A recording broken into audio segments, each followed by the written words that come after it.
আসসালামু আলাইকুম।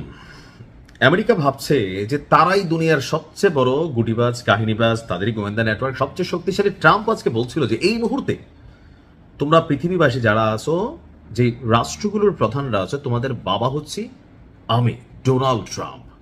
যা খুশি তাই করবো, তোদেরকে মারবো, তোদেরকে ঠাপাবো, তারপর তোরা আমাদেরকে তেল মারবি, আর নয়তো ক্ষমতা থেকে সরাই দিব। তো ক্ষমতা বড় পিচ্ছিল জিনিস, সবার কাছে ভাল লাগে। তো বিশ্বজুড়ে যে মুসলিম রাষ্ট্রগুলো আছে ক্ষমতার লোভে বা টেকনিক্যালি আমেরিকার কাছে আসলে অসহায়, তবে পলিসির কাছে এবার খোদ আমেরিকা অসহায়। দেশের জন্য জীবন দিতে পারে এমন কিছু ইরানি সেনাবাহিনীর গুপ্ত যোদ্ধারা গুপ্ত বেশে প্রবেশ করেছে মার্কিন যুক্তরাষ্ট্রে। আর আমি যখন এই কথা বলছি, এটার প্রমাণ হচ্ছে যুক্তরাষ্ট্রে খুবই গুরুত্বপূর্ণ এবং কি ভৌগোলিকভাবে অত্যন্ত তাৎপর্যপূর্ণ একটা শহর হচ্ছে ফিলাডেলফিয়া। যারা বার্গার খান অনেকেই জানেন যে ফিলাডেলফিয়া একটা ব্র্যান্ড, বার্গারেরও একটা ব্র্যান্ড। তো যুক্তরাষ্ট্রের সেই ফিলাডেলফিয়া অঙ্গরাজ্যের সীমান্ত কর্মকর্তারা বলছেন যে প্রায় 4000 বছরের পুরনো, অর্থাৎ ব্রোঞ্জ যে যুগটা ছিল সেই যুগের একগুচ্ছ তলোয়ার এবং তীরের ফলা জব্দ করা হয়েছে। প্রত্নতাত্ত্বিকরা বলছেন যে এই সম্পদগুলো আসলে ইরানের। তো হঠাৎ করে যখন এই যুদ্ধ চলাকালীন একটা পরিস্থিতি, এই মুহূর্তে যখন এই জিনিসগুলো পাওয়া গেল, তো কেউ কেউ বলছেন যে মার্কিনীদের বিপরীতে ইরানের যে সাপোর্টার শ্রেণী আছেন, হতে পারে ইরানের জনগণ অথবা আর বিভিন্ন জায়গা, আপনি দেখেন পাকিস্তানে কয়েক ডাবল ডিজিটের মানুষ, সম্ভবত 20 থেকে 30 জন মারা গেছে।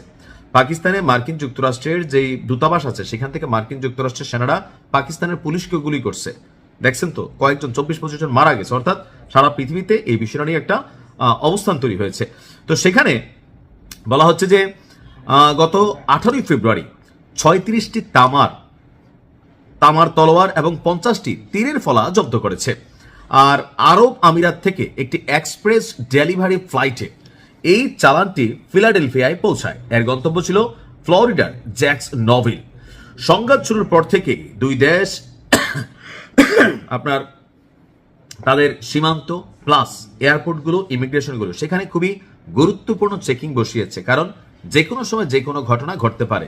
ইরানের যোদ্ধারা শুধু ইরানের নাগরিক না, বিশ্বব্যাপী তাদের একটা যোদ্ধা আছে। এই যে আপনি বিদেশ বৈশা বাংলাদেশের মানুষেরা আমার নিউজ শোনেন, এই যে আপনি ভারতের মানুষেরা আমার নিউজ শোনেন, আপনারও মাঝে মাঝে ইচ্ছা হয় না যে একটা মেশিন গান যদি পাইতাম, একটা নিজে গিয়ে সরাসরি লড়াইয়ে নামতাম?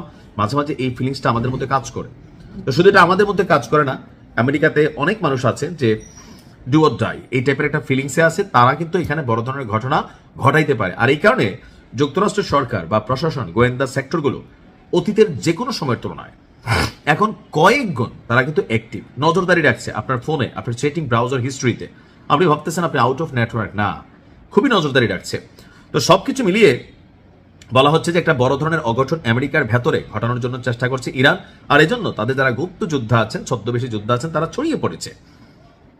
মার্কিনীদের প্রতি সরকারের আহ্বান হচ্ছে যে কোনো ধরনের সাসপিশিয়াস অ্যাক্টিভিটিস দেখলেই রাষ্ট্রকে অবহিত করা। দেখা যাক কি হয়। ভালো থাকুন।